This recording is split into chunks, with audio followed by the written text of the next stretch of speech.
It started with a flicker, one heartbeat, one breath, one glitch in the mirror that split her reflection into two women, one standing tall in silk and light, the other staring back hollow-eyed, crowns slipping. That was the moment Amara Brooks realized something in her world had cracked. If you've ever looked at your life and felt it start to shimmer around the edges, as if the truth was trying to break through, then stay with me.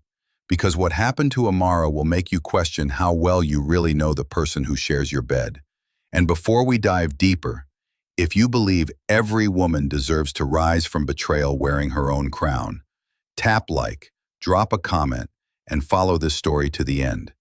You'll want to see how she turns her heartbreak into power. The night the mirror blinked, Luna House was empty, except for the hum of neon outside. The air smelled of jasmine oil and faint rain. Amara stood before the full-length glass in her Brooklyn studio, adjusting the gold-embroidered wrap that had become her trademark. She wore it like armor, a signal to the world that she was composed, unshakable, radiant. But tonight, the reflection fought her. She tilted her head, fixing a stray curl. Behind her, the city glowed like a restless heartbeat, windows alive with stories she'd never live. Her phone buzzed once on the counter. A text. Julian. Running late again. Don't wait up. No hello. No warmth. Just punctuation. Her thumb hovered above the screen before locking it again. The silence afterward felt heavier than the message itself. She turned back to her mirror, forcing a smile. She had clients who paid thousands for her touch, women who said she made them feel reborn. Funny, she thought, how she could sculpt confidence for everyone else, yet lose her own in the quiet hours. The clock blinked 11:42 p.m. She should have gone home, but home hadn't felt safe in months. Instead, she walked the studio floor, fingertips grazing polished chairs and glass jars of oils lined like soldiers. Every item in this room was proof of how far she'd climbed, from a cramped apartment and borrowed scissors to this sanctuary of light and laughter. Still, the hollow ache persisted, like music she couldn't turn off. Then the second buzz came, this time from her bank app. New transaction, $9,870 at the Langford Hotel. Her breath caught. She didn't stay at the Langford. She hadn't for years. That was his favorite hotel, the one he'd booked for their anniversary when everything between them still sparkled. She opened the details, pulse drumming against her wrist. A suite charge. Date, last weekend, while Julian had been in D.C. for investor meetings. A cold clarity spread through her chest. At first she laughed, small, sharp, defensive. Maybe it was a client dinner. Maybe it was a business expense. But deep down a voice whispered the truth she'd refused to hear for months. Something was wrong. The mirror caught her again. Same woman, same crown. Only now the reflection looked back with accusation. You knew. You just didn't want to see. Amara sank onto the styling chair nearest the window. Outside, the East River glimmered like a blade under the moon. She thought of Julian's perfect smile, the one that had sold investors and seduced headlines, the one that used to make her feel chosen. He was a man built for cameras, smooth and effortless, a walking promise. She'd fallen for that promise and helped him build his empire, offering advice, designing brand visuals, connecting him to her own clients. Yet somewhere between board meetings and bragging rights, he'd begun to treat her not as a partner, but as part of the decor. Tonight, even the mirror seemed tired of pretending. Her phone chimed again, a push notification. Another charge, Tiffany and Company. This one smaller, still enough to twist her stomach. Amara stood abruptly. The jasmine scent turned metallic. For the first time, she noticed how the soft lighting made the studio look too perfect, like a movie set built to disguise the truth. She whispered to herself, no more pretending. Walking to her desk, she opened her laptop, hands trembling but precise. She pulled up the account summary, scrolling past weeks of working late, dinners and mysterious Lyft rides. The pattern was unmistakable. Dinners for two, champagne rooms, charges from luxury hotels that coincided exactly with Julian's supposed business trips. Her chest burned, but beneath the pain there was something else. Resolve. Amara Brooks had built her life with discipline, elegance, and the belief that excellence could shield her from cruelty. But now she saw the flaw in that logic. Even queens get betrayed. And when they do, they have two choices: crumble or rise. She exhaled slowly, closing her eyes. The image of the blinking mirror lingered behind her lids. The woman in the reflection wasn't the same one who had walked into this room an hour ago. The crown still shone, but now it felt earned, not decorative. "Tomorrow," she whispered, "I find out who you really are, Julian Price." She gathered her bag, flicked off the lights, and stepped into the Brooklyn night. The street smelled of rain and subway smoke. Her heels clicked like punctuation marks on the wet pavement. Behind her, Luna House slept, its mirrors dark, its air still charged with the echo of awakening. And somewhere uptown, her husband's phone buzzed beside another woman's perfume. The reflection in the glass doors caught her one last time as she turned the key to lock up. And for the briefest moment, the mirror blinked again. Morning light slipped through the tall windows of Luna House, pouring honey across polished floors and shelves lined with amber glass. Outside, Brooklyn was waking up, bodega doors rattling open, the hiss of espresso machines, the hum of ambition. Inside, Amara Brooks was already at work, the rhythm of her scissors as steady as a heartbeat. This was her kingdom, not the kind crowned in marble or gold, but one built on the quiet glory of transformation. Each chair in her studio was a throne where ordinary women sat down heavy with the weight of the world and rose lighter, radiant, reborn. That was Amara's magic.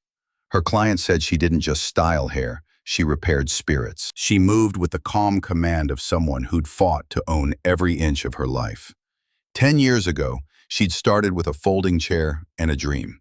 Now her bookings were months out, her name whispered in Manhattan penthouses and Harlem brunches alike. Politicians, singers, editors, women who moved the world sought her touch, and yet, beneath the gleam and grace, something hollow pulsed. When her assistant, Tasha, bustled in, phone in hand and latte in the other, Amara was already halfway through her second client. "Your 9 o'clock rescheduled," Tasha announced, her tone half apology, half relief. "Said she got called into court. But your 10, Senator Lewis's aide, she's early." Amara nodded, not looking up. "Seat her. Offer tea." It was easier to focus on precision, the steady snip, the glide of combs, than on the restless ache that had settled in her chest since last night. Julian's name flashed unbidden in her mind, along with that hotel charge. The Langford. She'd barely slept, turning the thought over like a jagged stone, trying to smooth its edges with reason. Maybe it's business, maybe it's nothing. But every maybe came wrapped in denial, and Amara had outgrown lies, even the ones she told herself. She straightened, fingers brushing the curve of her client's curls. "You look powerful," she said softly, and the woman smiled through the mirror. That was Amara's way. She could speak conviction into other women, even when she couldn't find it for herself. By noon, the salon buzzed with conversation. Two stylists debated a viral breakup on TikTok. A client whispered about a corporate scandal. Laughter bounced off glass and gold. The soundtrack of modern sisterhood, resilience, gossip, and small recoveries. But between the laughter, Amara felt the silence waiting.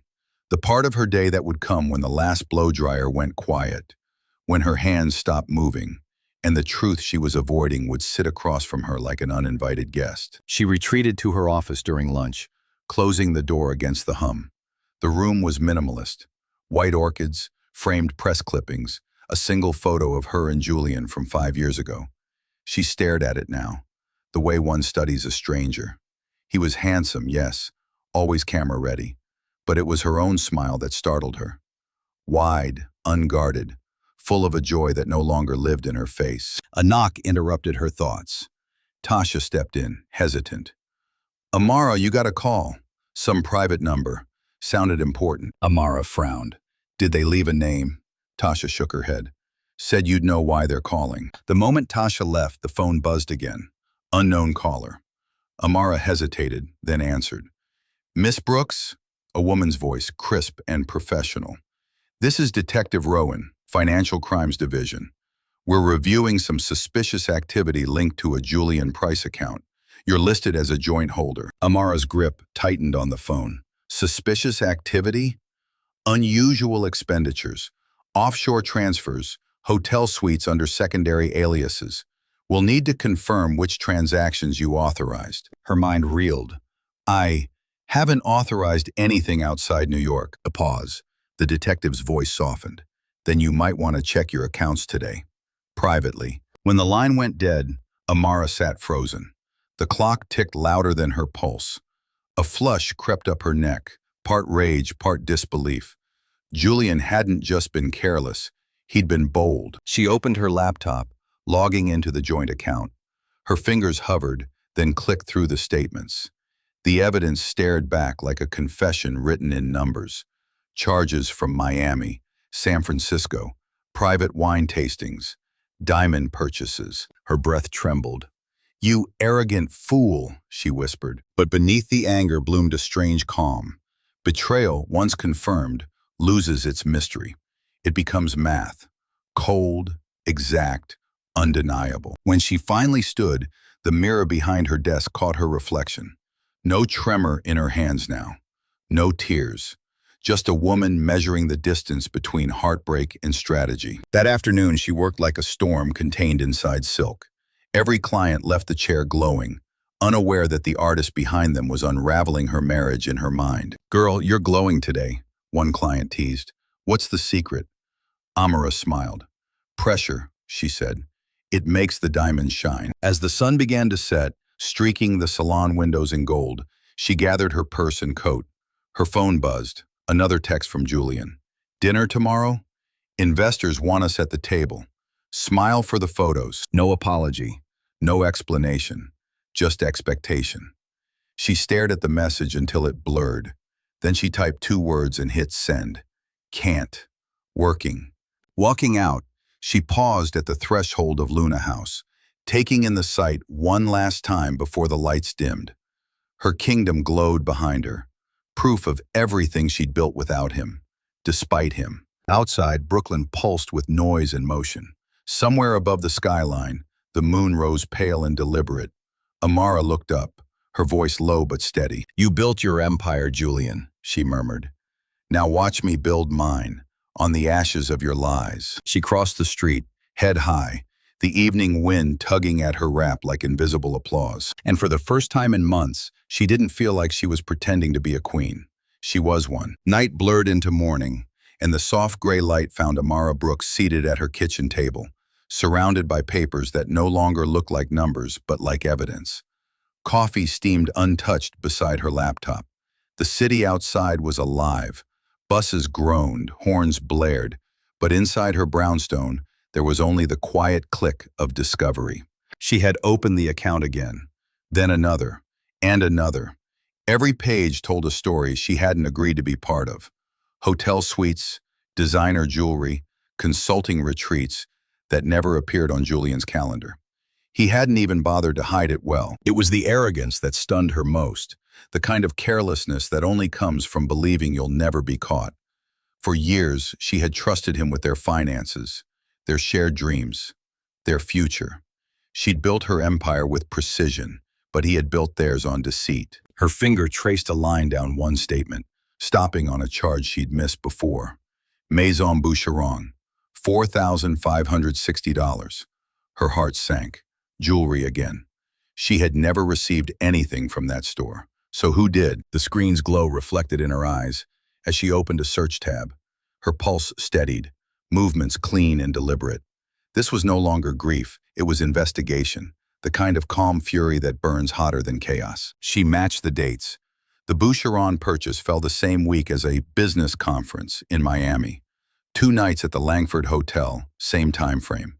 A pattern. When she mapped 6 months of data, it became undeniable. The dinners, the hotels, the flights, all orbiting the same rhythm. Julian's fabricated travel schedule. For a moment, she closed her eyes. Inside, the ache shifted shape. No longer heartbreak, but humiliation. The kind that turns warm blood cold. The floor creaked. A low sound. She glanced toward the window. Sunlight was softening the skyline. Across the street, a father buckled his daughter into a school bus, his hand resting gently on her curls. The sight struck her like a memory of everything she'd once wanted. Safety, loyalty, home. She inhaled sharply and opened her email. A message waited, one she'd left unread for hours. R.E. Inquiry, Private Investigation Services. The firm's name, Easton Rowan Discrete Solutions, sounded sterile, efficient. We can begin once we have access to the relevant financials. Confidentiality guaranteed. She hesitated only a second before replying, attaching copies of the statements. When she hit send, a strange stillness followed. There was relief in action, even when the action hurt. She rose and crossed to the mirror hanging above her entryway. Same reflection as always. Flawless skin, perfect posture, quiet power. But the eyes staring back were sharper now. Older, a woman in full possession of her rage. Her aunt's voice echoed in memory. Never waste your pain, baby. Invest it. She would. By mid-morning, she was at Luna House, hiding her storm behind the serenity of her routine. "Morning, boss," Tasha greeted, setting down 2 coffees. "You okay? You look focused." Amara smiled faintly. That's one word for it. Every cut, every style, every compliment that day was mechanical. But beneath her composure, her mind cataloged timelines, motives, and betrayals. She didn't tell anyone, not yet. To the world, she was still the woman who had it all together. That illusion, she realized, was her most powerful weapon. At lunch, she stepped into her office and checked her phone. A new message from the investigator. "Preliminary findings available tomorrow. Need confirmation. Would you like photographs included?" Her thumb hovered before typing one word.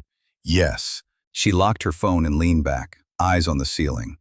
A single tear threatened, but she blinked it away. There would be time to cry later, maybe. Right now, she was auditing her own life. On her desk, the photo of her and Julian still sat in its silver frame. Their wedding day, 6 years past. He'd looked at her like a promise then, like she was the missing piece in his empire. She picked up the frame, studying his face.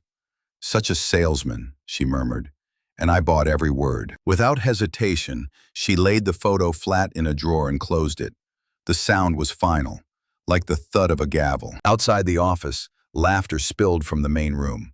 One of her stylists was telling a story about her boyfriend's elaborate apology after a fight.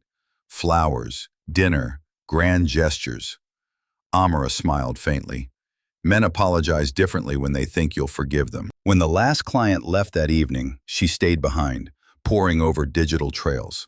Hotel names, timestamps, line items that looked innocent until stacked together. She color-coded them, blue for business, red for deceit.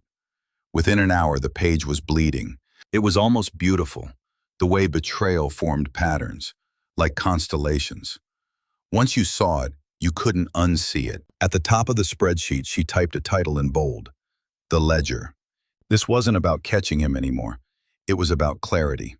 About looking her pain in the eye and naming it. As the city dimmed beyond the glass, she whispered into the quiet. This is where it ends. The door clicked shut behind her as she left Luna House.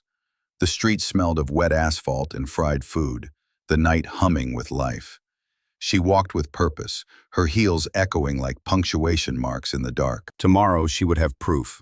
Tomorrow the numbers would tell the truth. And once the truth was written down, not even Julian Price's smoothest lie could erase it. The next afternoon, Amara Brooks sat across from a woman whose gaze could slice through silk. Detective Rowan, elegant in a way that made authority look effortless, rested a slim folder on the table between them. "Mrs. Brooks," she said, her tone professional but not unkind. "You asked for receipts. I believe you're ready to see them." Amara's throat tightened. Her hands, steady all morning, now trembled slightly as she reached for the folder. She told herself it was just paper, ink, data. But she knew better. This was the autopsy of a marriage. When the clasp clicked open, the scent of printer toner and perfume escaped. Oddly human. Inside, the first photo waited. Julian Price, her husband, in a charcoal suit she'd chosen for him last year, his hand at the small of another woman's back, as they exited a restaurant in Soho. The caption, time-stamped, might as well have been a wound.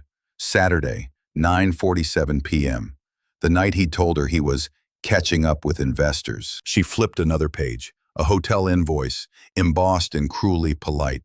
The Langford Suite, 2 nights, champagne amenity on arrival. Another photo, a beachside bar in Miami. Julian laughing, his smile wide and unguarded. Across from him, the woman, Lila Stanton, blonde hair catching the sunlight like a spotlight on Betrayal. Amara's breath hitched. The name pulsed beneath the image, printed in neat investigator's font. Lila Stanton, 28th, public relations executive, client contact for multiple fintech campaigns. She knew that name. Lila had been at several company events, always in sleek beige dresses, always hovering near Julian, her laughter too bright. Amara traced the picture with her fingertip, not out of longing, but disbelief. There it was, the undeniable proof that intuition had whispered for months. Detective Rowan's voice cut through the silence. He's been consistent. The same woman, same hotel chain, same pattern of billing. You'll find a ring purchase in March. Tiffany paid in cash, but the security footage shows him. A photograph slid across the table. Julian at the counter, smiling. The small blue box in his hand looked almost holy in that frozen moment. Amara felt something inside her shatter, but quietly, elegantly, like fine glass under pressure. She leaned back, fingers lacing in her lap. How long? Minimum of 11 months, possibly longer. There's overlap between his business travel and these meetings.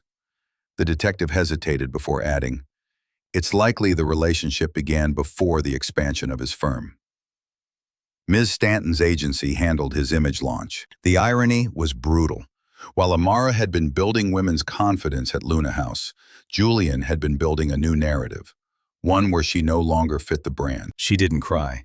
Not yet. The tears felt too private for witnesses. Instead, she whispered, he gave her what he stopped giving me, his time, his attention, his admiration. Rowan closed the folder gently.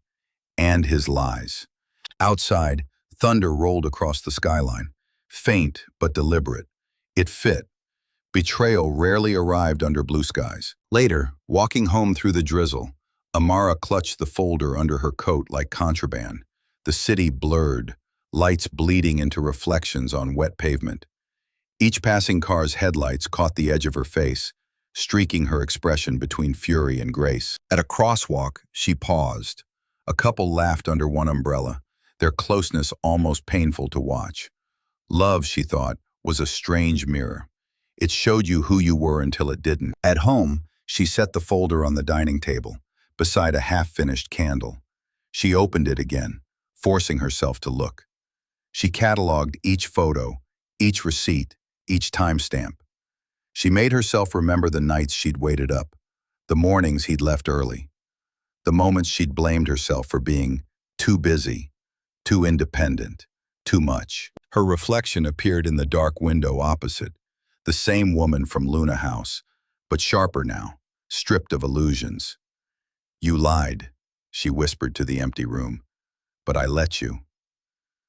The words didn't sound like weakness, they sounded like a vow. On the last page, she found something unexpected, a note from Rowan. Keep these safe.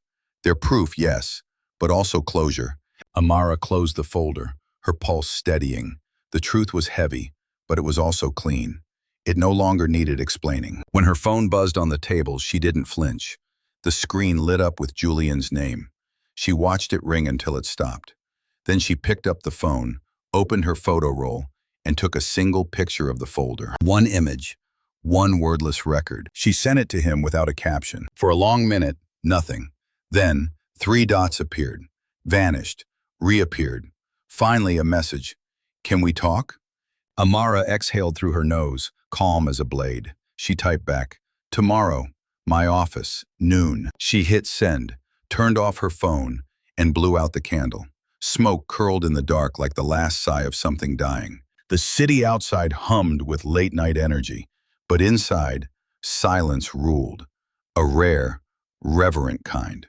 For the first time since the mirror blinked, Amara didn't feel small. She felt awake. The receipts were more than proof of betrayal. They were an invitation to rebuild. And in the flicker of the dying flame, she almost smiled. Tomorrow, the confrontation would begin. Tonight, she would sleep like a woman who finally had the truth on her side. The private lounge above Luna House smelled faintly of bergamot and cedar, the kind of calm-on-purpose scent Amara chose for days when clients needed courage. Today, it was for her. Noon light spilled over the velvet sofa, over the water carafe and 2 glasses she'd set with ceremonial precision. The folder of photographs lay centered on the low table like a sealed verdict.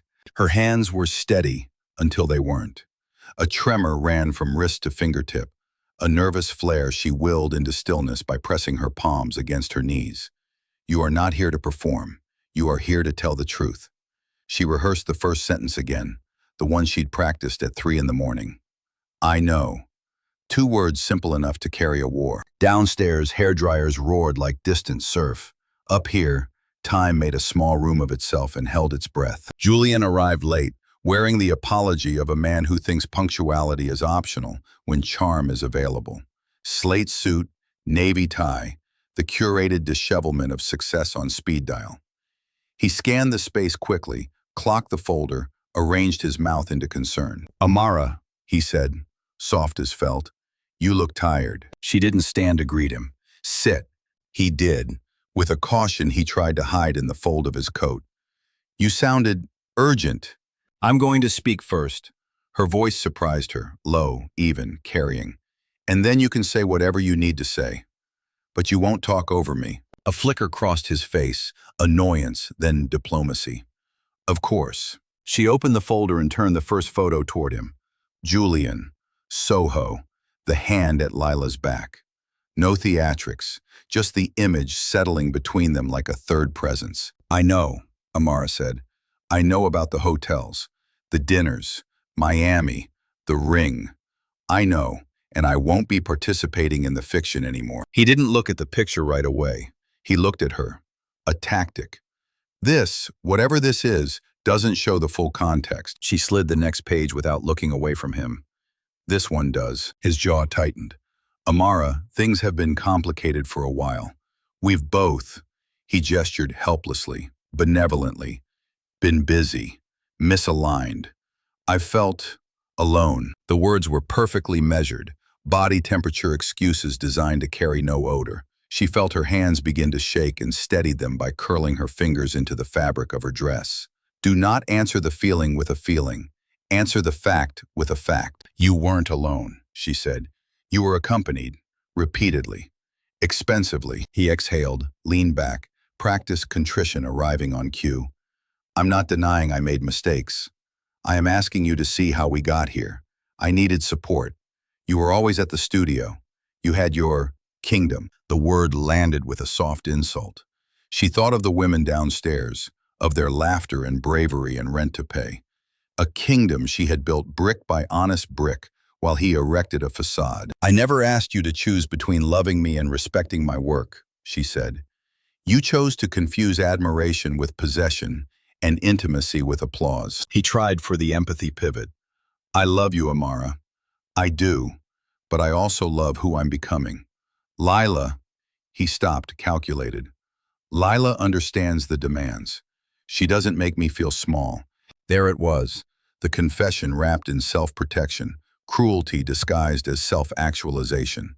Amara felt anger move through her like clean fire, burning the pity out of it. I'm not your mirror, she said. It's not my job to make you look larger than you are. He pinched the bridge of his nose, the way he did when investors asked for unit economics. Can we table the rhetoric and talk strategy? The Series D is in motion. A divorce, public, would complicate things. Optics matter. We can separate quietly. After the raise, we figure out. She laughed once, not unkindly, just astonished at the audacity. You came here to negotiate a confidentiality clause on my heartbreak. He lifted his hands, palms out. I'm trying to protect both of us. You're trying to protect the story you tell about yourself. Silence, the kind that counts. He leaned forward, voice lowering, intimacy faked like a borrowed coat. Amara, look at me. She didn't. He continued anyway. I never planned for this to happen. It was. If you say it was complicated again, I will end this conversation. His mouth shut. For a moment, something unvarnished flickered in his eyes. Fear. Not of losing her, of losing control. She placed her palm on the folder. There are receipts. There is a timeline. There is a woman who is not me wearing a ring paid for from an account with my name on it. There is nothing complex about theft. That's harsh. It's accurate. He stared at the water glasses as if thirst might excuse him. We could try counseling. We passed counseling when you handed a Tiffany's bag to someone else. A beat. He tried a new angle. You're angry now. You have every right, but you don't see the full picture. There are pressures, things you don't understand. She felt the tremor return and let it move through her like weather. Then she placed both feet on the floor, grounded. What I understand, she said, slow and precise, is consent. I did not consent to an open marriage. I did not consent to funding your double life. I did not consent to being converted into a prop for your investor debt. He opened his mouth, closed it. A man unpracticed in conversations he couldn't moderate. She reached for her bag and took out a document her attorney had prepared. When she set it on the table, the paper sounded heavier than paper has any right to sound. I'm filing, she said. The tremor was gone. I'll have the joint accounts locked today. My lawyer will contact yours about division of assets. You'll move your things out of the house by Friday. I've already changed the security codes. He blinked, then again, slower. You've already prepared? Yes, you're really doing this. I'm doing the only merciful thing left, ending the performance. He looked a little smaller then, as if the suit were suddenly too big. He picked up one of the photos at last, studied the frozen version of himself smiling as if he deserved the world. For a second, barely, remorse ghosted across his face. Then the strategist returned. If you take this nuclear, he said carefully, it hurts you too. Clients, sponsors, people pick sides. Then let them. I have survived things more serious than someone's opinion, and I have my own receipts of who I've been to every person who sat in my chair. He stared at her as if he were trying to memorize a version of her that would be easier to forgive. You've changed. No, she said. I stopped changing into what kept you comfortable. They sat in a truce of quiet. Downstairs, a burst of laughter rose and faded. Brooklyn moved on. He stood first, tugging his cuffs into obedience. There's a side you don't understand, he said, a last card held too long. About the company. About Lila. About why this started. She rose too, not to follow, but to finish. Then say it plain. Not later, not after the raise. Now. He hesitated at the door, calculation colliding with shame. He chose calculation. Not here. Then not at all, she answered. I don't chase men or explanations. If there's truth to tell, serve it under oath. For a heartbeat, they were the couple in the wedding photo. Two people who believed promise could be a plan. Then the moment collapsed under the weight of what had been done. Julian opened the door. You'll hear from my attorney, he said, because men like him need the last official word when they can't have the last true one. And you, Amara replied, will hear from your conscience, if it ever speaks above a whisper. He left. The door clicked with conspicuous gentleness, like a lie that wants credit for being polite. Alone, Amara sat again. The shake returned, not as weakness, but as the body's way of releasing what the mouth had held still. She let it pass. She poured herself a glass of water and drank like someone just crossing the border of a desert. On the table, the folder waited, patient as fact. She closed it and slid it into her bag. When she stood, her reflection in the lounge window found her.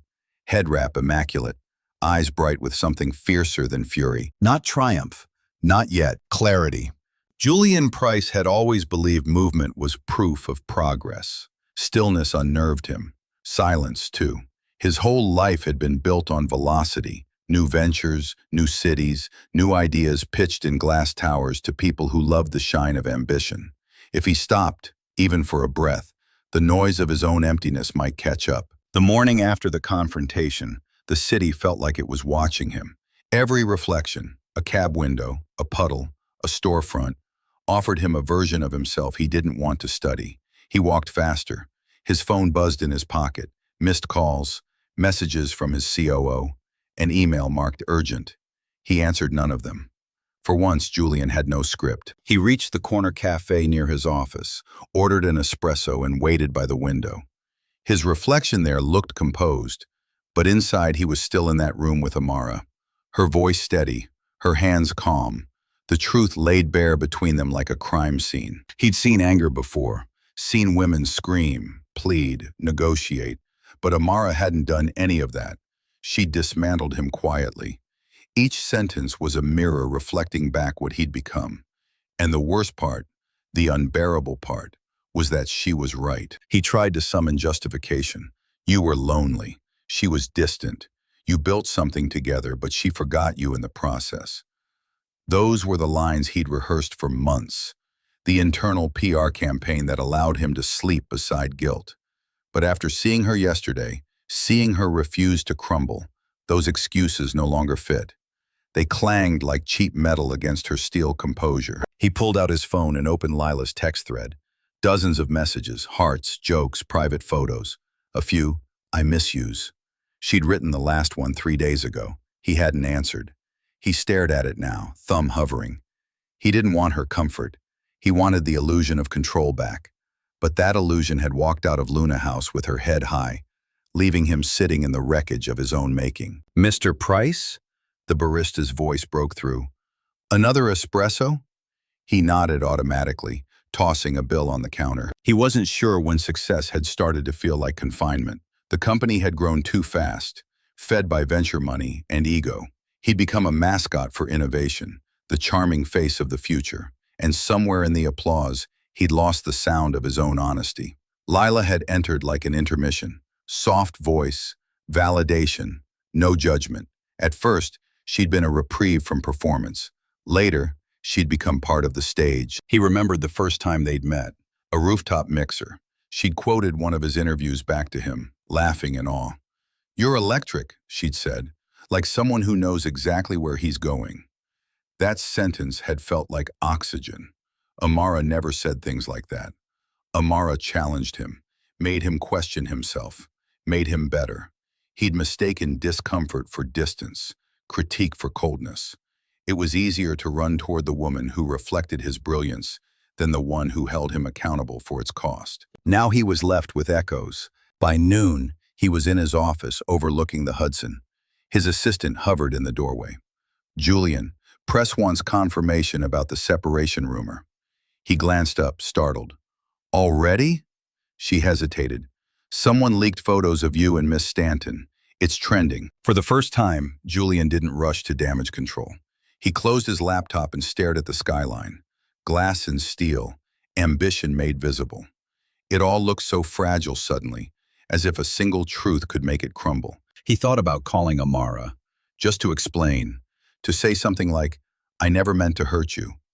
But what would that even mean? Intention didn't erase impact. He'd learned to weaponize words like growth and pressure to sanitize his failings. Amara had seen through all of it. He pictured her now, alone in that studio, calm, composed, already drafting the next chapter. He'd built empires out of motion. She built one from stillness. That realization landed heavier than any investor loss could. His phone buzzed again. "Lila, we need to talk. They're calling me names online. Please, say something." He stared at her message and typed, "I can't right now," then deleted it. Rewrote, "We'll fix it." Deleted again. Finally, "I'm sorry," but he didn't send it. Because for the first time, Julian understood that every apology he'd ever offered had been a negotiation. This one, if it came, had to cost him something. He rose, pacing the office. His reflection followed. 3 versions of himself in the glass. The CEO, the husband, the stranger. None of them looked steady. He sat again, pulling out a notepad. He wrote without thinking. "I lied because I was afraid to stop moving. I wanted to be adored without earning it. I mistook validation for love." The words looked alien, too raw for a man who lived on bullet points and press releases. But for once, they were true. He folded the page, placed it in his jacket pocket. Maybe someday he'd send it to her.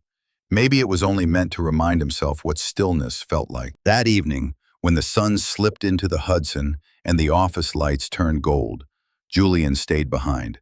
The city hummed beneath him, impatient and alive. He could feel the old reflex rising, the urge to move, to fix, to pivot. But he didn't. He forced himself to sit, hands still, heart loud. Across the room, the elevator chimed. A young associate stepped out, startled to find him there. "Didn't know you were still in," she said.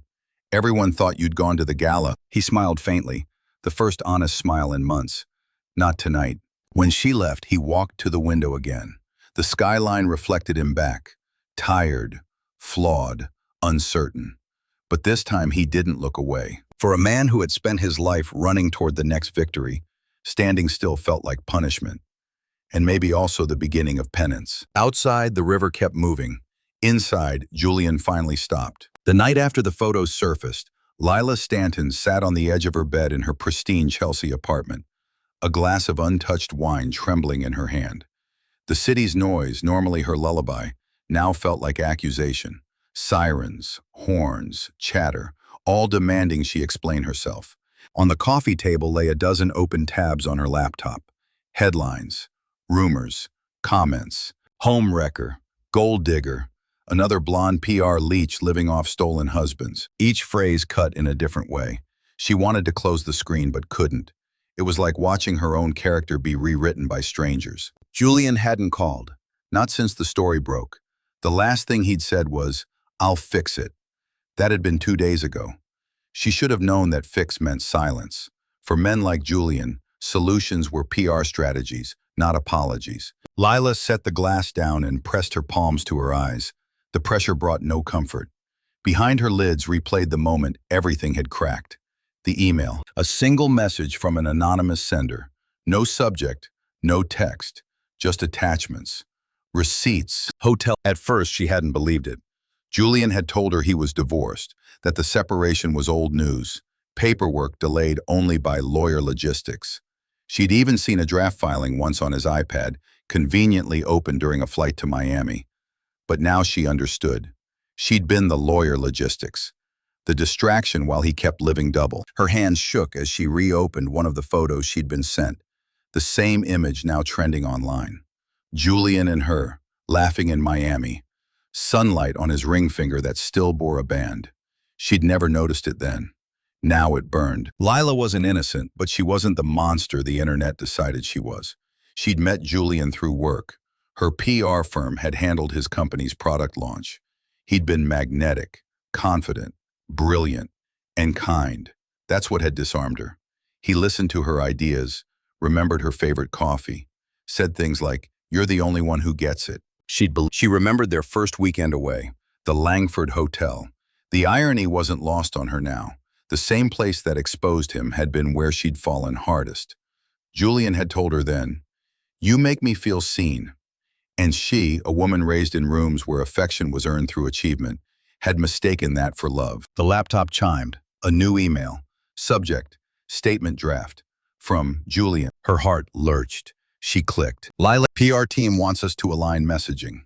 Relationship began after separation. Keep it consistent. Don't engage with media. Stay quiet, and this passes." J, that was it. No apology. No, "Are you okay?" Just strategy. Lila closed the laptop slowly. The air in the room felt heavy, perfumed with betrayal and the faint sweetness of her own denial. She'd defended this man to friends, to her boss, even to herself. Now she couldn't even recognize the version of him who'd written that email. She rose, pacing the room, her bare feet silent against cold marble floors. On the shelf sat a framed photo of her parents, smiling, perfect, Connecticut money incarnate. She remembered her mother's favorite saying, "Marry up or don't marry at all." Maybe that's why she'd chased Julian. He wasn't old money, but he had that same rarefied confidence, that "I belong everywhere" aura she'd envied her whole life. And he'd chosen her. That had felt like victory. Now it felt like punishment. She sat again, this time at her vanity, the one with soft lighting designed to flatter every flaw into fiction. In the mirror, she saw a woman she almost recognized, a polished version of the girl who once wanted to be a journalist, who'd interned for women's rights organizations before realizing activism didn't pay Manhattan rent. "Who are you now?" she whispered. The mirror offered no answer, only her reflection blinking back tears. She reached for her phone and opened Amara's profile. It wasn't hard to find. Luna House had gone viral in the past day. Photos of Amara's salon, her poised, glowing face, the public's rallying cry. Queen energy. She deserved better. Lila studied the image for a long time. Amara looked like everything Lila had pretended to be. Self-possessed, elegant, whole. The kind of woman who didn't need validation to exist. An ache rose in Lila's throat, something between guilt and admiration. The internet wanted her to hate Amara, to play the villain's role in their collective fantasy of retribution. But looking at that photo, Lila couldn't. She saw the woman she might have been if she'd made braver choices. She opened her notes app and began to type. Not a statement, a confession of sorts. I didn't mean to be part of her heartbreak. I believed the story he told me because it was easier than believing the truth. I thought I was the exception, not the evidence. She paused, fingers hovering. Maybe she'd never send it. Maybe this was just for her. At that moment, her phone buzzed again. A message from an unknown number. Ms. Stanton, this is Detective Rowan. I'm reaching out as part of the financial investigation into Mr. Julian Price. We believe you might have information relevant to the case. Please contact me at your earliest convenience. Lila's breath caught. Financial investigation? She thought of the expensive gifts, the corporate cards, the suite bookings, all charged without question. Had she been funded by the same money Amara earned? The thought turned her stomach. She stood, pacing again. For the first time, she realized she wasn't just the other woman. She was a witness, maybe even evidence. The guilt sharpened into purpose. She couldn't rewrite what had happened, but she could decide how it ended. Her gaze returned to Amara's photo glowing on the screen. She imagined what it must feel like to have your world collapse in public, and to still stand tall enough that people called you a queen. I'm sorry, Lila whispered, though no one could hear. You deserved better. We both did. Outside, thunder rolled across the city again, just like it had the night Amara found the receipts. Two women under the same storm, one reclaiming her power, the other learning what it meant to have none. For the first time in months, Lila felt something almost like clarity. Not redemption, she wasn't ready to claim that word, but the first step toward it. She opened a new email draft, addressed it to the only person who might still listen. To Amara Brooks. Subject, no agenda, just truth. I know you don't owe me a single word, but I think you deserve to know everything he hid from both of us. Her fingers hesitated for one breath, then pressed send. Somewhere across the city, Amara's phone lit up with a message that would change the shape of both their stories. And for once, the other woman wasn't running from the truth. She was walking straight into it. Morning found Amara Brooks sitting on the edge of her bed, wrapped in a silence so complete it felt ceremonial. The sunlight creeping across her hardwood floor looked sterile, too clean for what she carried inside. It was the first day after everything, after the confrontation, after the illusion had finally broken into its sharp, glittering pieces. The phone on her nightstand blinked with messages. Friends, colleagues, journalists, even a few strangers sending sympathy and slogans. Stay strong, Queen. He'll regret it. You deserve better. The world, it seemed, had already chosen a narrative for her. The betrayed woman who rises. The Phoenix story. The kind people love to repost because it makes pain look like a costume instead of a wound. But Amara wasn't a headline or a symbol this morning. She was a human being whose hands still shook when she thought of his face. She rose, pulled on her robe, and padded into the kitchen. The smell of coffee was grounding. She poured herself a cup, sat at the small marble island, and opened her notebook. The first line she wrote, "Healing is not a performance." She stared at the words until her vision blurred. Then she underlined them twice. By 9, she was in motion again. That was her default mode, movement as medicine. She showered, dressed, tied her hair up with deliberate grace. The robe became a blazer. The heartbreak became a schedule. Downstairs, Luna House buzzed with its usual rhythm. Tasha was already at the reception desk greeting clients, the morning playlist humming softly. The place smelled of citrus oil and hair serum, like comfort pretending to be air. "Morning, boss," Tasha said cautiously. "You good?" Amara managed a small smile. "I'm getting there." No one mentioned Julian's name, but everyone knew. The story had spilled onto social media overnight, woven from fragments, receipts, photos, speculation. Some clients canceled out of awkwardness. Others booked in solidarity. The whole city loved a resurrection story, but no one wanted to see the messy middle. She spent the morning cutting, styling, transforming. Each snip of her scissors felt like punctuation, a small declaration that she still had rhythm, purpose, control. The women in her chair didn't ask questions. They just met her eyes in the mirror with quiet empathy. Around noon, Detective Rowan called. "Mrs. Brooks, we're expanding the inquiry into your husband's financials. We'll need your cooperation." Amara's tone was calm. "You'll have it, all of it." When she hung up, she stood for a long moment, letting the weight of that truth settle. Julian wasn't just unfaithful, he was reckless. And that recklessness had legal consequences. Later that afternoon, she gathered her senior stylists in the break room. The walls, normally vibrant with chatter, felt heavy with expectation. "Listen," she began, her voice even, "there's going to be noise around me for a while. Reporters, gossip blogs, maybe even lawyers. But this salon, it stands. We don't shrink for chaos, we expand." Patricia, her oldest stylist, nodded. "What do you need from us?" "Focus," Amara said, "and patience.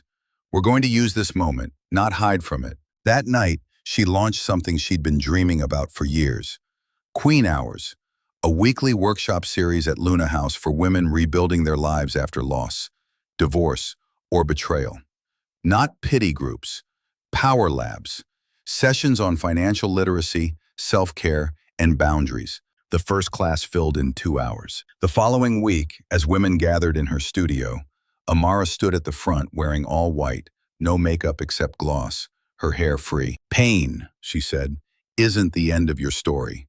It's just data. Use it to reprogram yourself." Still, when she came home that night, the loneliness returned like a tide. She poured wine, sat on the couch, and scrolled through old photos. Her and Julian at award ceremonies, their matching smiles. Each image was a fossil of a woman she no longer was. It was from Lila Stanton. Amara hesitated before opening it. Her breath caught as she read, "I know you don't owe me anything, but you deserve to know the truth. He told me you were separated. He told me he'd filed. I believed him because I wanted to. I didn't know about you. Not really. I know it doesn't fix anything, but I'm willing to talk.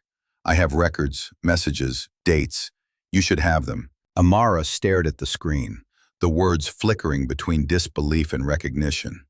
It wasn't rage she felt. It was a strange kind of grief for all the lies that had bound them both. Two women, different worlds, same deception. She typed slowly, "Meet me tomorrow, 10 a.m. at Luna House.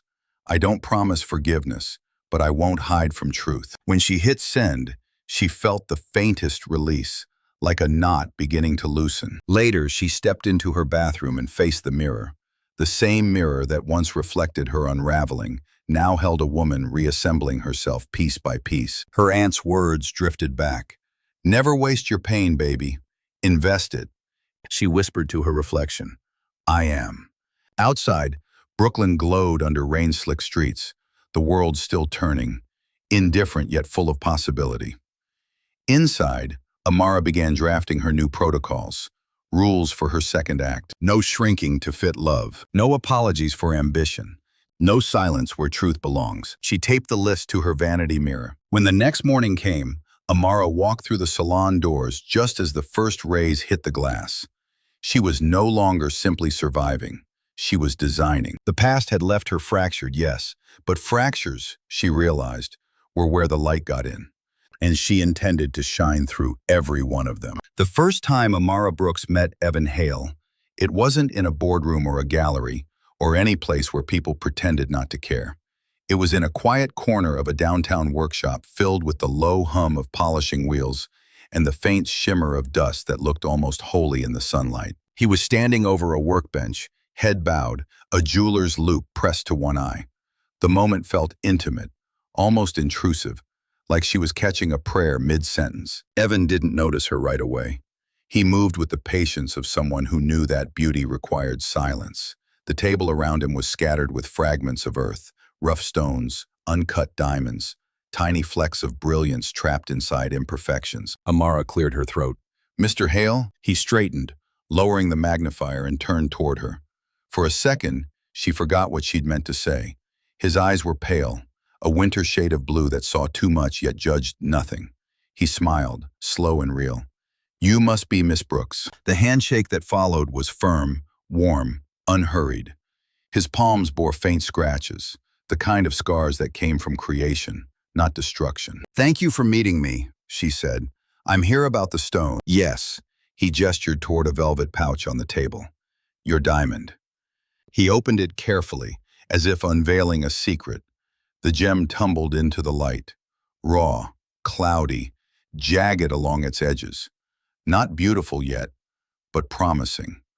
Amara felt something in her chest tighten. "It's unremarkable," she said softly. Evan's mouth curved in amusement. "That's what most people think when they first see one. But you can't judge a diamond by its rough. What you're looking at is potential trapped in chaos." He tilted the stone under the light, and for a heartbeat, it flared, a streak of brilliance flickering through its dull skin. "See that?" he said. "That's what I look for. The places where the light tries to escape." Amara exhaled, the air trembling through her fingers.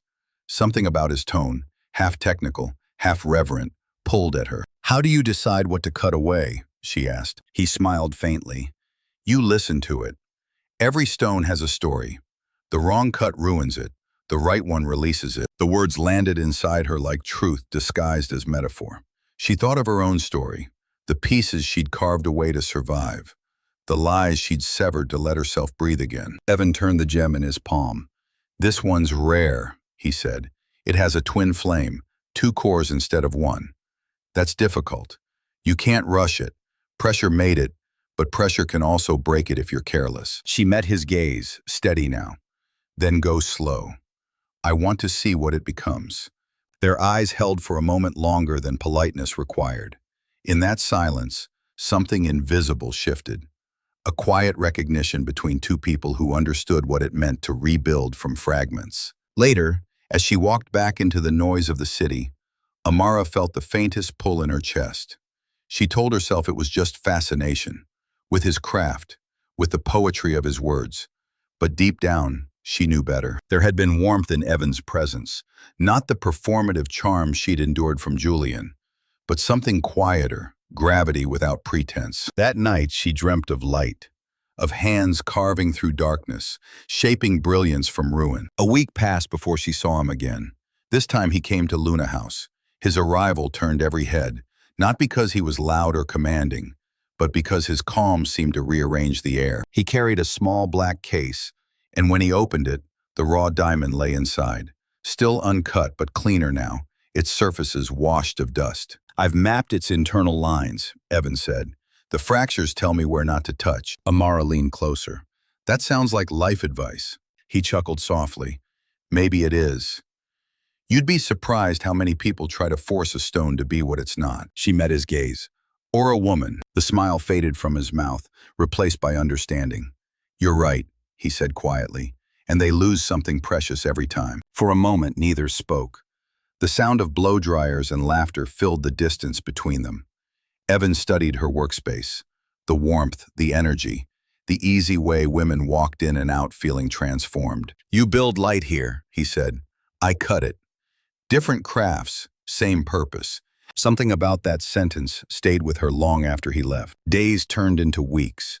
She'd find herself glancing at her phone, wondering if there'd be an update about the stone. When his message finally came, ready for viewing, her pulse quickened despite herself. At his studio again, Evan lifted the diamond from a tray, now faceted, dazzling. It wasn't the biggest or clearest stone she'd ever seen, but it caught the light with fierce intelligence. "Look here," he said, tilting it toward her. "See how it holds the fire now? Every cut followed the grain it already had. I didn't add brilliance, I just revealed it." She stared at the gem, mesmerized. In its refracted glow, she saw her own story. A woman once fractured by betrayal, now learning to refract rather than shatter. "You turned a rock into a revelation," she murmured. He shook his head. "No, the revelation was always inside. My job was to set it free." When she looked up, their eyes met again.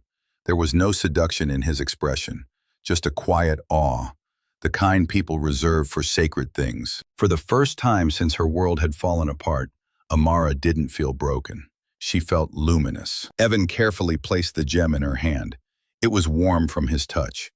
"Keep it," he said, "not as jewelry, as proof." "Of what?" "That light survives pressure." The words struck her like prophecy. That evening, Amara walked through the city with the stone in her pocket, feeling its weight against her palm. Every streetlight, every reflection in a shop window seemed to burn brighter. She realized as she crossed the bridge toward home that healing wasn't about erasing the past. It was about cutting through it, shaping it, finding the angles where light could return. And somewhere in the back of her mind, a new question began to form. Not about Julian, or revenge, or even forgiveness, but about the man who saw light the way she once saw women. Not as something to possess, but something to honor. She didn't know what this connection meant yet, but for the first time in months, she wasn't afraid to find out. Because sometimes the universe sends you someone who doesn't fix your brokenness. They just hand you back the pieces and show you how they shine. When Evan Hale arrived at Luna House again, he carried no diamond, no velvet box, no pretext. Just coffee, 2 cups, 1 black, 1 oat milk, balanced with the steadiness of a man who'd learned not to rush beauty. "Peace offering," he said softly as he entered, "for interrupting genius at work." Amara looked up from her chair, a smile tugging at her mouth despite herself. "You could have sent an email." "I could have," he said, eyes glinting, "but it wouldn't have smelled this good." He placed the cup before her. Their fingers brushed, a small spark of warmth that startled her. For a heartbeat, her body remembered what her heart had been forbidden to. Connection. Not desire, not yet, just awareness. She leaned back, crossing one leg over the other. "You came all this way for coffee?" "I came because I'm working on a piece," he said, "and it reminded me of you." Amara raised a brow. "A diamond reminded you of me?" "Not the diamond," he replied. "The fracture running through it. It's what gives the fire direction." She blinked. The metaphor hit somewhere between flattery and revelation. "You're not great at small talk, are you?" "Never learned how," he said. "I was too busy learning to listen." The words landed heavier than charm. They were something rarer. Respect disguised as attention. For the rest of the morning, he lingered quietly, sipping coffee and watching the rhythm of Luna House. The hum of dryers, the laughter, the unguarded moments between women who trusted Amara with more than their hair. When her last appointment left, Evan approached her station. "You make people see themselves differently," he said. "That's art." Amara set down her brush. "Art is easier than people. People expect perfection. Stones just need truth." "Then maybe we're in the same business," he murmured. The tension between them wasn't loud. It was the quiet kind that fills the air with possibility.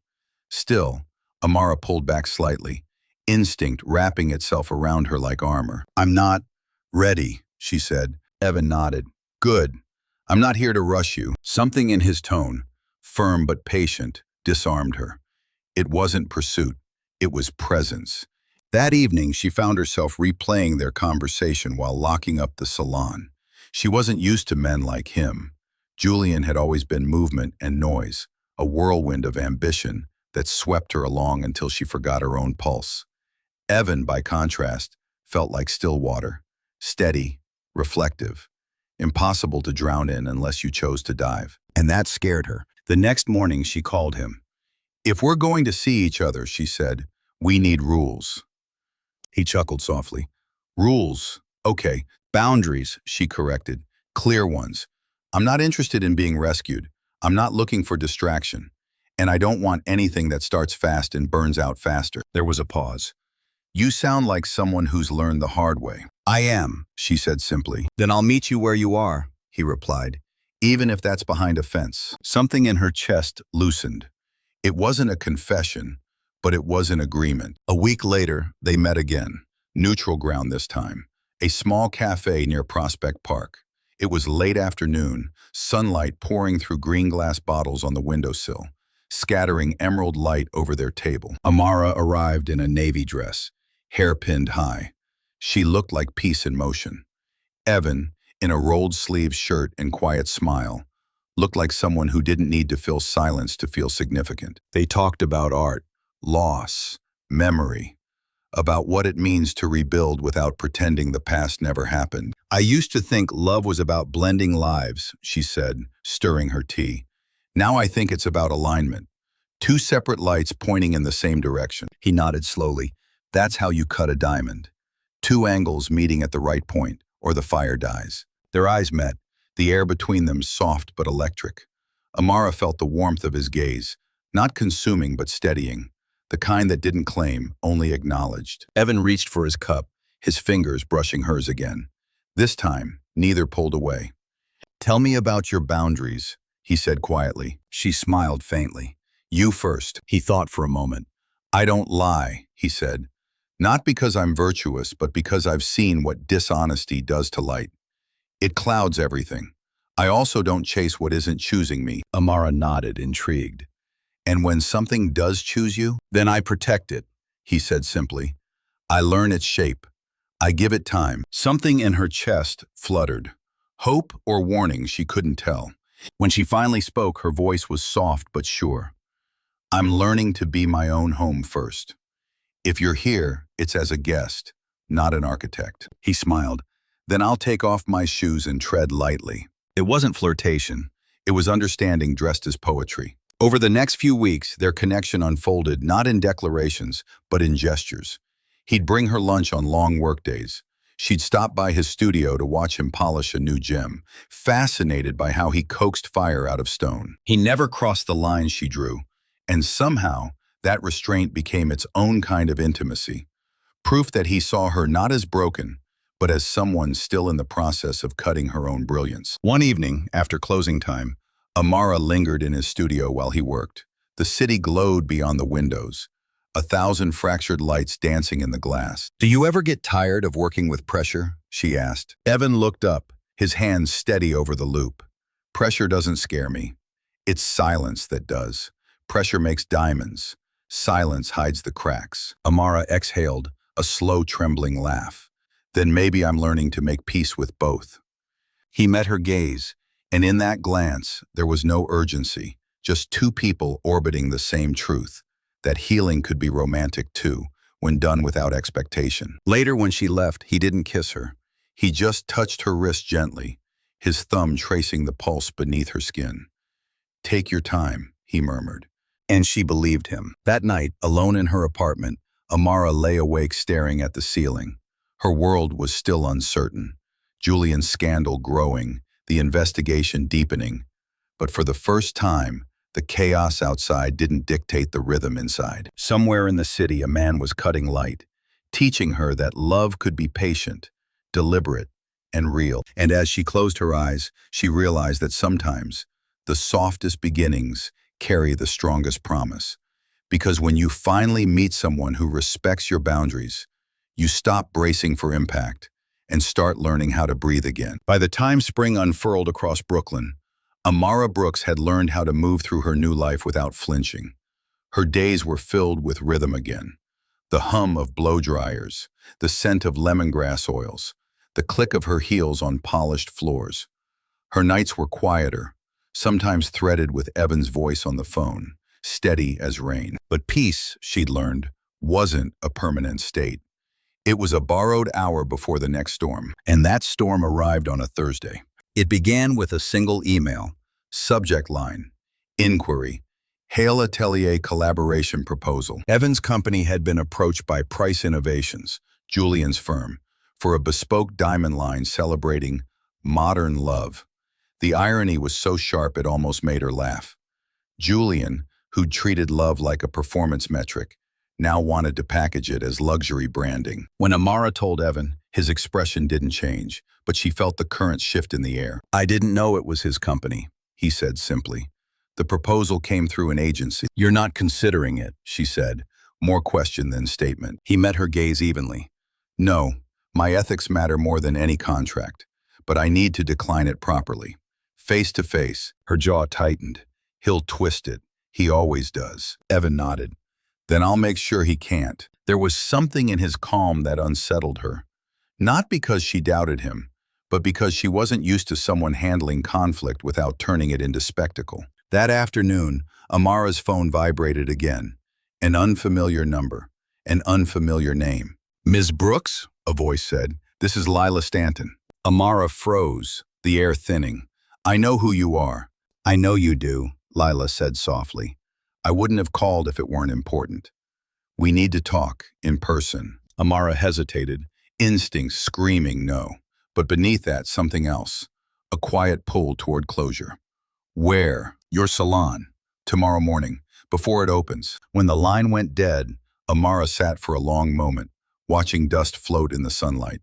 Forgiveness wasn't a language she spoke fluently, but truth was. And truth was what she'd asked for. The next morning, Lila arrived early. No makeup, no designer armor. Just jeans, a beige coat, and eyes that looked as though they hadn't rested in weeks. Amara met her at the door, saying nothing, only gesturing toward the empty chair. Lila sat, clasping her hands. "I owe you more than an apology. I owe you honesty." Amara folded her arms. "Then start there," Lila exhaled. "He told me you were separated, that you'd already moved on. He said the paperwork was just a formality." Her voice cracked. "I believed him because I wanted to. Because I thought if someone like him could choose me, I'd finally be enough for someone." Amara's face softened, just barely. "That's not love, Lila. That's starvation dressed as affection." Tears gathered in Lila's eyes. "I know that now. But I also know something else. He's in trouble, Amara. Financially. The investigation isn't just about fraud. It's about offshore accounts, falsified contracts, and your signature. He used your name to secure funding." Amara felt her body go still. Her name, her credit, her work. She'd built herself from nothing, and now he was trying to make her complicit in his collapse. "Do you have proof?" she asked, her voice low. Lila nodded, pulling a small drive from her bag. "Everything. Emails, statements. I was in PR, remember? I saw it all." Amara stared at the drive. Small, silver, potent. "Why give it to me?" "Because I can't keep pretending," Lila whispered. "And because you're the only one strong enough to do something with it." For a long time, neither woman moved. Then, slowly, Amara reached out and took the drive. "Thank you," she said quietly. "You didn't have to." Lila smiled, a fragile thing. "Maybe I did. Maybe this is how I stopped being the villain." When she left, the door swung shut with a soft click, leaving Amara alone with the weight of truth. That evening, Evan arrived at the studio, his face shadowed by something unspoken. "I met with Julian," he said. Her stomach tightened. "And?" He tried to charm his way out of it. "Offered double my rate. Said it would be good for exposure." "And you said?" "I told him exposure is for diamonds, not people," Evan replied dryly. Then, after a pause, he looked desperate. Not just angry, desperate. Amara hesitated, then handed him the drive. "Lila gave me this. It proves everything. He used my name to secure funding." Evan studied her for a long moment. "Are you safe?" She nodded, though her pulse betrayed her. "I'm fine. I'm tired, but fine." He reached for her hand, steady but firm. "You don't have to be fine. You just have to be honest." Something in her cracked, not like glass, but like ice thawing after a long winter. "I'm scared," she admitted. "Good," he said softly. "Fear means you care what happens next." The next day, everything collided. News broke that Price Innovations was under federal investigation. Subpoenas, frozen accounts, headlines screaming downfall.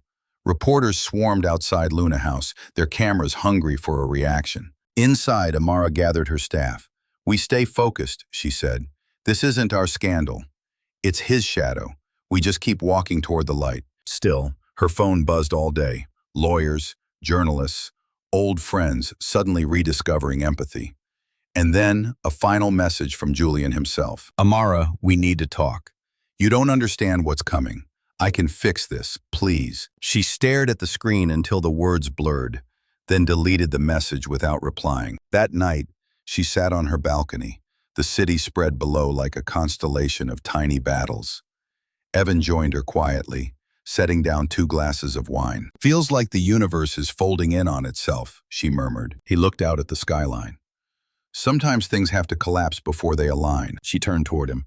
"You always have a metaphor." He smiled faintly. "Only because they're true." They sat in silence, shoulders brushing, Not lovers yet, but something deeper. Two people orbiting the same wreckage, learning how to make beauty from it. Below them, the sirens of the city wailed, chasing the ghost of a man who'd built an empire on deceit. Up here, amid the quiet glow of wine and forgiveness, Amara realized something simple and sacred. You can survive the collision if you stop mistaking impact for destruction. Because sometimes when worlds collide, what breaks isn't you. It's the lie that said you couldn't shine without someone else's light. The subpoena arrived with the morning's gray light, tucked between a glossy catalog and the electricity bill as if it were just another piece of mail. Amara Brooks recognized the weight before she read the word. Subpoena has a gravity that paper shouldn't carry. She turned it over once, twice, as if the envelope might change its mind. It didn't. Inside, dates, statutes, a time to appear. The language was precise and arid. No adjectives in the law's mouth, only imperatives. She was compelled to testify about transactions bearing her name and signature, about accounts she hadn't touched in months, about the man who had. For a minute, the old tremor returned, that quiet quake beneath the ribs. Then the body remembered what the heart had learned.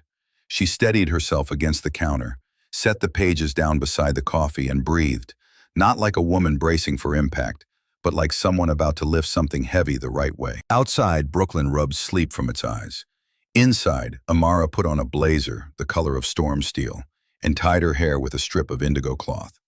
If pressure was the test, she would be the lab that contained it. By 9, Luna House was no longer a sanctuary, but a fortress.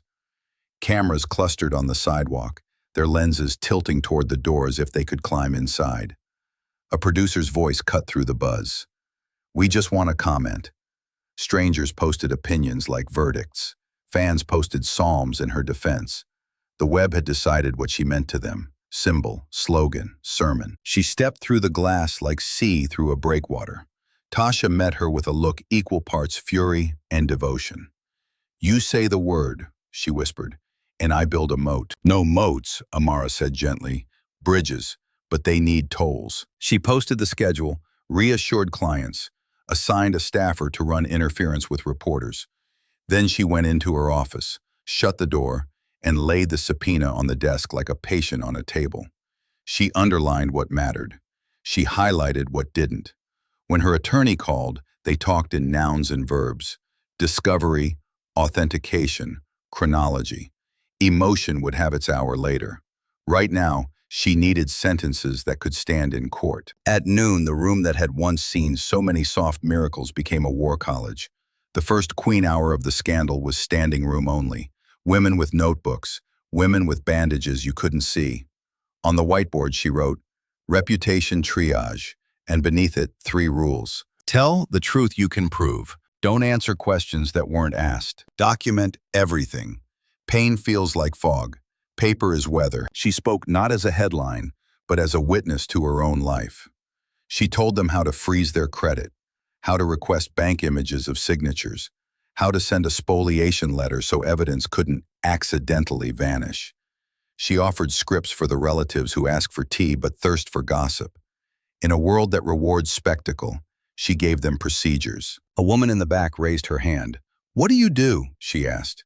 "When people love your story more than your safety." Amara capped the marker and met the woman's eyes. "You reduce your life to the people who would visit you in a hospital and call that your audience." Laughter, then quiet agreement. Heads nodded. The sound felt like a blessing. When the session ended, Amara stayed to stack chairs with the kind of concentration that keeps panic from multiplying. She found a note left on the front row. "Your poise is a map. Thank you for letting us read it." She tucked it into her pocket with the same care she gave the subpoena. The afternoon blurred with depositions and a stack of emails from her lawyer. One of them included a scanned contract with her signature, except it wasn't hers.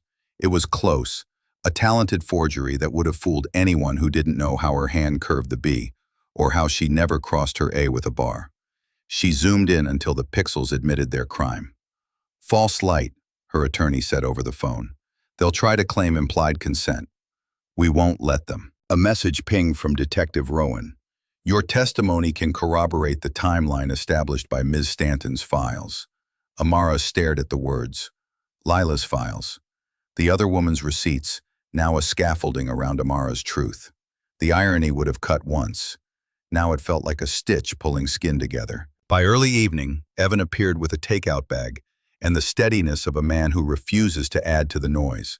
He didn't ask how she felt. He knew she was already exhausted by the question.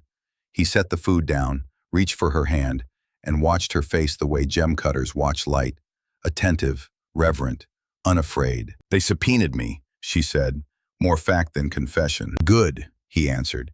"It means the truth has somewhere official to live." She almost smiled. "I'm not ready for theatrics. Court prefers geometry," he said lightly. "Angles, planes, what lines intersect to make the story shine." She squeezed his fingers. "Stay." "I will," he said. "In the waiting room, not on the stage." Night came on like a verdict they already expected. After closing, Amara stood alone in the empty salon, the mirrors throwing back a procession of selves. Girl with borrowed scissors, bride with clear eyes, woman with steady hands. Outside, the last of the cameras drifted away for the evening feed. Inside, she rehearsed answers out loud, then in a whisper, then in her mind where fear could not interrupt. When sleep finally took her, dream and memory interleaved. Her name on forged contracts, a diamond catching fire exactly where its fracture ran. Lila's email subject glowing like a truce. A courthouse hallway polished by other people's footsteps. At dawn, she woke with a sentence perched on her tongue. A testimony not to what Julian had done, but to what she had survived. The morning of the hearing, she dressed with the clarity of a ceremony. No morning black, not rage red, indigo again, color of persistence. She placed the list of protocols in her bag, along with the drive, the letter from the woman in the back row, and a comb from her first year in business, its teeth worn by the hours it took to build a life. On the courthouse steps, microphones leaned toward her like flowers with metal stems. She paused, the city holding its breath around her. "I will speak where I am sworn to speak," she said, the sentence as clean as cut stone. Then she turned and walked inside. Pressure did what it always does. It tested. It clarified. It revealed stress lines and proved which ones would not break. And when the clerk called her name and the oath found her mouth, she realized something simple and final. Not all heat destroys. Some heat tempers. Some pressure doesn't crush the truth. It crystallizes it until even a hostile light can't help but make it shine. The courtroom smelled faintly of wood polish and nerves. The air hummed with the kind of quiet that precedes both verdicts and symphonies. Amara Brooks sat at the witness table, palms pressed flat against the cool surface, feeling the grain of the oak under her fingertips. The clerk called her name again, and she rose, not as someone stepping into battle, but as someone walking into truth. Her reflection winked back from the polished panel in front of her. Steady eyes, indigo suit, chin lifted. It was the same face she saw in mirrors every day. And yet, in that moment, she barely recognized the woman she used to be, the one who mistook composure for love, silence for safety, sacrifice for strength. The oath was simple, the words heavy. To tell the truth, the whole truth, and nothing but the truth. Truth, she thought, the most expensive thing she'd ever owned. Across the aisle, Julian Price sat behind his attorneys, posture perfect, jaw clenched. He looked less like the man she had married and more like a headline waiting to happen. His suit fit, but his confidence didn't. Every few seconds he adjusted his cufflinks, the nervous tick of a man used to rearranging optics when he couldn't control outcomes. He didn't meet her eyes when she took the stand. "Miss Brooks," the prosecutor began, voice crisp, "can you confirm that your signature appears on these contracts tied to Price Innovations?" Amara leaned forward, studying the document on the screen, her penmanship cloned, her initials forged, her credibility hijacked. She felt no shock, just the clean burn of recognition. "No," she said, voice even, "that is not my signature. It's an imitation." "How can you tell?" She lifted her chin. "Because my hand curves differently. Because I never sign what I don't understand. Because I was raised to treat ink like blood, never spill it carelessly." The courtroom murmured. Somewhere in the back row, a journalist scribbled faster. Through hours of questioning, Amara's composure never cracked. She explained timelines, accounts, receipts, Each sentence a clean incision through the fabric of Julian's lies. The lawyer tried to interrupt, to pivot, to twist her words into implication. She let him. Then she cut through it, surgical and calm. "I am not here for revenge," she said. "I'm here for record." The difference is precision. Even the stenographer paused for half a second before typing again. When they adjourned for recess, Amara stepped outside, blinking into the sharp light. Evan was waiting by the courthouse steps, his sleeves rolled, his eyes steady. He didn't say, "You were brilliant." He said simply, "You were clear." "Clarity hurts," she replied. "It's supposed to," he said. "That's how it heals, right?" She nodded, exhaling. "Then maybe I'm finally healing." That evening, back at Evan's studio, the world softened. He was bent over his workbench, loop in place, the rhythmic sound of polishing filling the quiet. Amara stood behind him, watching the sparks of reflected light scatter across his hands. He held up a stone between thumb and forefinger. "See this?" he said. "This is what we call a pressure twin. Two crystals fused under impossible heat. If you separate them wrong, both break. But if you cut along the fault perfectly, they shine brighter than they ever could together." She smiled faintly. "That's poetic for geology." "It's survival," he replied. "The art of dividing without destroying." She realized, in that moment, that was exactly what she had done. She had divided herself from her past, from her guilt, from a man who confused control for care, and she had survived intact. Evan turned off the machine, wiping his hands. "Tomorrow, you'll give your closing statement," he said. "You know what you'll say?" Amara looked at the raw diamond resting on the table. Something honest, something sharp. The next morning, the courtroom felt colder.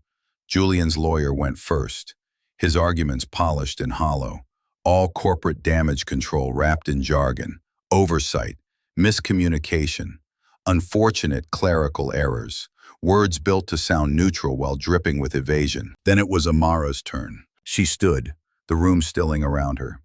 "I've been asked to speak about documents," she began, "but what's really on trial here isn't paper.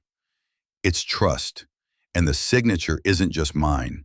It's every woman who's ever been told to sign her name under someone else's version of truth." A rustle ran through the audience. She didn't raise her voice. She didn't need to. "I was his partner in every way that mattered. I helped him build what the world called a success. But somewhere along the way, success became a god, and the marriage became its altar. He signed my name because he thought it belonged to him. It never did." Silence. Then the faint scrape of the judge's pen. She exhaled, steady. Pressure doesn't always make diamonds. Sometimes it just reveals which ones were fake. When it was over, the verdict wasn't yet decided, but the court of truth had already ruled in its own way.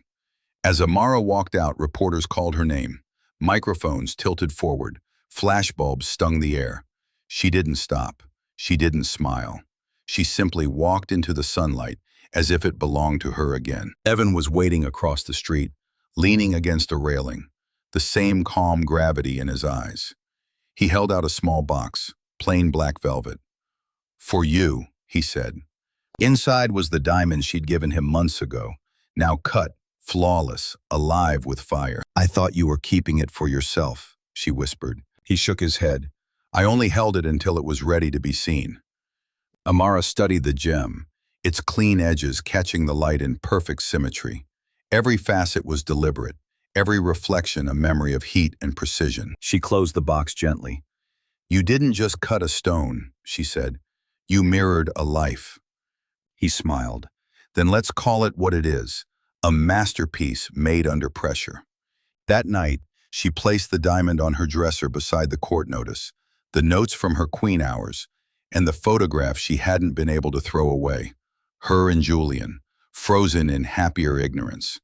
She looked at it once more, then turned it face down. Some things didn't deserve to reflect anymore. And in the dim quiet of her room, the light from the diamond spilled across the walls like dawn breaking through glass, proof that even when love fractures, clarity can still glitter. The message came at dusk, thin and pleading, the kind of sentence that arrives only when a man has run out of versions of himself. "Meet me, one last time. I'll sign anything." Amara Brooks stared at the screen until the words steadied. She'd promised herself no more side doors, No more hallways where apologies try on disguises. But something in the shape of the day, its spent light, its tired sky, made her choose a neutral mercy. She sent an address. A church in Brooklyn with a side chapel no one used on weeknights. The kind of room where whispers feel heavier than shouts. She arrived first. The quiet had a pulse. Beeswax and old wood and the ghost of him. In the corner, a red votive flickered as if remembering other people's promises. Amara sat on the last pew, palms open on her knees, and let the stillness hold her. She wasn't there to be convinced. She was there to practice a language she'd been learning. Finality without venom. Footsteps. Julian Price slipped in with the caution of someone entering his own memory. No entourage, no cologne, no tailored thunder. He looked smaller in the hush, the architecture refusing to echo for him. "You chose a church," he said, managing a faded smile. "Fitting." "I chose a room that doesn't lie," she answered. They faced each other without furniture between them. His eyes searched hers the way a traveler studies a locked door. "I'm not here to spin," he began. "I can't. I'm out of air, a breath. You were right about everything. Truth, when it arrives too late, is both balm and insult." Amara kept her voice even. "Then say it plainly. Not to save yourself, to set the record in your own mouth." He nodded, the movement brittle. "I started with Lila before I called it a separation. I told her I'd filed. I hadn't. I used the company credit when I said it was personal, used the joint when I said it was company." His gaze fell. "I signed your name because investors trusted yours more than mine. I told myself it was temporary. Then I told myself it was necessary. Then I stopped telling myself anything and just did it." The words spread between them like water finally finding a level. Amara listened to the sound of her own pulse. Not racing, not breaking. Just there. "Why?" she asked, though the answer could never be adequate. He flinched. "Because with you, I felt seen, which meant measured. With her, I felt applauded, which felt like mercy. I mistook praise for love and speed for meaning. And I hated the way your excellence made my excuses smaller." There it was, the confession behind the confession. Not lust, not boredom. Envy dressed as romance. Something softened in her, not for him, but for the version of herself who had bargained with a man's fear, mistaking her dimming for devotion. She let a silence sit long enough to clean the air. "Thank you," she said, "for saying it without a costume." She lifted her chin. "I'm going to do the same." She named the harms like beads, nights rewritten as meetings, her signature repurposed, the way he had taught her nervous system to brace for impact at the sound of a text. She didn't dramatize. She detailed. Precision over spectacle. When she reached the small, human griefs, the inside jokes retired without ceremony, the way his hand had used to find hers under tables, her voice did not shake. It warmed, then cooled, weather passing. "And this," she finished, "I'm handing back to you." She cupped the air between them. Your shame, your story, your need to be clapped for instead of chosen. I carried them too long. They were never mine. He closed his eyes. When he opened them, the polish had gone. "I don't deserve the ease of your grace." "It isn't grace," she said. "It's hygiene." A startled laugh broke out of him, quick and painfully honest. He reached into his coat, pulled out an envelope. "The documents," he said. "Everything my attorney said I'd never sign. I signed. The accounts, the releases, the statement clearing your name with the board." He swallowed. "No conditions." She didn't take it yet. "For me or for cameras? For the person I promised to be and failed to become," he said. "For the woman who kept holding the roof while I set small fires." "Amara, you'll get through this," she said quietly. "Not because I wish you well, but because I wish the world fewer men who confuse consequence with cruelty. Learn what devotion looks like when no one is watching." He nodded, blinking hard. "Is there anything you want to hear from me?" "No." His shoulders lowered, something like surrender replacing strategy. "I will try." "Try privately," she said. "The public is not a mirror. It's a maze." A longer silence. Then he glanced toward the door. "There are reporters outside," he admitted wry. "Of course there are. They smell endings." "Let them," she said. We aren't their spectacle. He hesitated, then ventured. Lila reached out, didn't she? She did. With receipts. With apology, Amara's gaze was level. It's not my job to broker your penance, but it is mine to acknowledge courage when I see it. She showed some. He absorbed that with a wince and a nod. The math of harm recalculated in a room that refused to amplify him. They stood. No embrace, no ceremony. Just two people at the seam of a life, hands emptying. As Julian reached the door, he turned back, one last habit dying hard. Amara, she raised a palm, kind but firm. We said it. He bowed, half awkward, and left. The door hushed itself closed, as if trained to respect endings. Alone, Amara let her head rest against the pew in front of her. The votive flame quivered, steadied. She felt it then, not triumph, not even relief. A quiet widening inside, like a room she hadn't entered in years opening its window. Outside, the press line murmured to life. When she stepped into the night, microphones leaned like metal flowers. Before any mouth found a question, another voice lifted first. Lila Stanton, bare-faced, back straight, at the rope line. I enabled a lie, she said into the cluster. I believed what flattered me and ignored what warned me. Ms. Brooks is not responsible for his choices or for mine. If you need a villain to love your story, pick another genre. Today is about accountability. Cameras clicked. Heads turned toward Amara. She didn't take the stage Lila had cleared. She didn't need it. She placed a hand over her heart. Not a performance, a signal. Then moved through the parting crowd, the city's spring air cool against her throat. Evan waited across the street, not at the curb but a step back, where witnesses keep their vows to let the person they love walk under their own power. When she reached him, he didn't ask how it went. He matched her pace. How's your breath? He said after a block. Regular, she answered, almost surprised. For the first time in a long time. They passed a shop window. The glass caught them side by side, their reflections layered over mannequins in light. Amara glanced without flinching. The woman in the glass didn't look haunted anymore. She looked like someone who had cleaned her house and found space. Behind them, the church kept its quiet. Ahead, the night opened like a corridor that had finally been cleared. The house woke before the city did. Windows rinsed with early light, a kettle singing soft as a lullaby. Amara Brooks stood barefoot in her kitchen, the quiet full of small good sounds, the thrum of the fridge, the click of a thermostat, the whisper of a list being written in her head. She had slept, truly slept, the way a person does when the wolves are outside and the door is finally shut. On the table lay 3 objects: a court-certified letter clearing her name, a handwritten note from Lila Stanton, stamped with the first donation receipt for a new PR ethics fund, and a velvet box Evan Hale had returned to her weeks ago with a shy smile and clean hands. Inside, the diamond burned like a yes she had earned. She didn't put it on a ring. That morning at Luna House, she spread out tools on the workbench in the back. Forged pins, a narrow gold band, a comb made from dark horn she'd used when she was still cutting hair by lamplight. She worked with the attention of prayer, setting the stone not above her life but into it, nestled in the comb's spine, where teeth met metal, where function and fire kissed. When she lifted the piece to the window, the room went bright. The diamond didn't beg for light, it organized it. Amara smiled. A crown, she whispered. That works. Word had traveled the way truth travels, messy, fast, uncontainable. Clients came early, cradling coffee, their eyes shining with the kind of pride that belongs to family. The new Queen Hours calendar had doubled in size.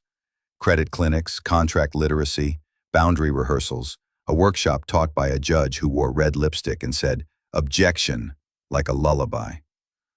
A scholarship fund sat in the lobby in a glass box, seated by anonymous donors and one not anonymous one.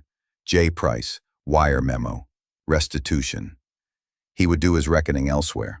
Accountability didn't need an audience if it did the work. At noon, a group of girls arrived from a Brooklyn STEM program Evan mentored, their backpacks heavy with pencils and unspent futures. He followed behind them carrying a tray of quartz and small loops, sleeves rolled, hair a little wild, as if he had run here from an errand involving sunlight. He caught Amara's eye and looked at her comb as if seeing a constellation. "We're doing facets today," he told the girls. "Not just on stones, on stories." He glanced at Amara for permission to say more. She nodded. "Pressure isn't the villain," he said gently. "It's just a narrator. You get to decide if the chapter ends in fracture or fire." They learned quickly, the way young hands do when the world believes in them. A girl with purple braids tilted her loop and gasped. "It's like the light fights to get out," she said. "Not fights," Amara said, kneeling to meet her eyes. "Finds a way." In the afternoon, a courier delivered a slim box and a note from a museum downtown. An invitation for the comb to appear in a small exhibition on craft and reclamation. She laughed aloud at the audacity of it. A working woman's tool under glass among artifacts. She wrote back, "We'll lend it for a week, but it lives on heads, not pedestals." As the day softened toward evening, Lila arrived quietly and took a seat in the back of Queen Hours. No mascara, a legal pad. She listened more than she spoke. When class ended, she lingered at the door.